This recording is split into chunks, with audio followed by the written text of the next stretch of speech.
Taliban fighters overlooking land that would soon be theirs. The armed group tried to take Ghazni 3 years ago but failed. This time it had control in a matter of hours. You can see our fighters with tanks in the city. We're doing an operation heading towards the police headquarters. There was a prison break and the prisoners were released. The Taliban are here and we're moving forward to capture more places. Keep watching us. Ghazni Governor Dawood Laghmani is accused of doing a deal with the Taliban for safe passage to escape to Kabul.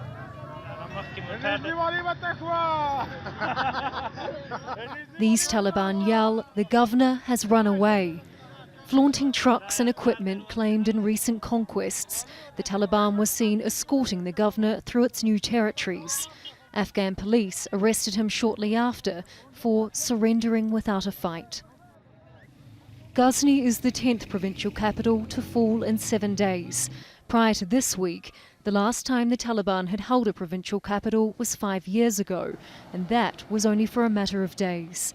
Its location is also significant as the gateway to the south. Of the provincial capitals that have fallen, Ghazni is the closest to Kabul, just 150 kilometres away. The Taliban now hold about 2/3 of the country, including much of northern Afghanistan, provinces in the west and rural areas in the south. All now leverage they're taking into negotiations with the Afghan government. They've got what they wanted from the Doha process. They've got a US troop withdrawal, which means a NATO troop withdrawal. And I can't see why they would, at this stage, compromise. They think they can take Afghanistan by force, and that's what they're going to try and do over the next few months. Here in the capital, concern is growing about the possibility of a Taliban takeover. We worry a lot when we see the Taliban capturing the provinces. It's natural for us to worry about it. We are asking the Taliban not to destroy cities. They should do a peace agreement. They should agree to a government. They can be in power and we can be in power together. The government is bringing some special forces back to Kabul to bolster security. It means risking the loss of more provinces to the Taliban. So all eyes tonight on the second and third biggest cities of Afghanistan, Herat, if it is proven to be true that the Taliban do have full control of that city now. Also in Kandahar, and I should add, all flights are cancelled in and out of Kandahar. It's symbolic, I guess, of the amount of fighting in and around that city to see whether or not the government can hold off the Taliban in that city tonight. And then also in the province of Helmand, in Lashkar Gah, the provincial capital there, heavy fighting, the Taliban making more claims about gains in that city also. So the government looking at a three-pronged situation as they head into the evening. Charlotte Bellis live for us in Kabul. Let's get reaction from the United States now. Defense officials reported to be increasingly concerned by the Taliban's advances. Shihab Atansi is live for us in Washington. So Shihab, the Biden administration has been sticking to this line that this withdrawal will happen as scheduled, but they've got to be worried about what they're seeing in Afghanistan, not just the Taliban advance, but the speed of it. That's what seems to have taken everyone by surprise in Washington. We've had these several intelligence estimates over the last few days as to when Kabul will be cut off from the rest of the country and potentially will fall. Those estimates ranging from weeks to months. That clearly is the main concern now. We understand deliberations are underway about whether to evacuate the U.S.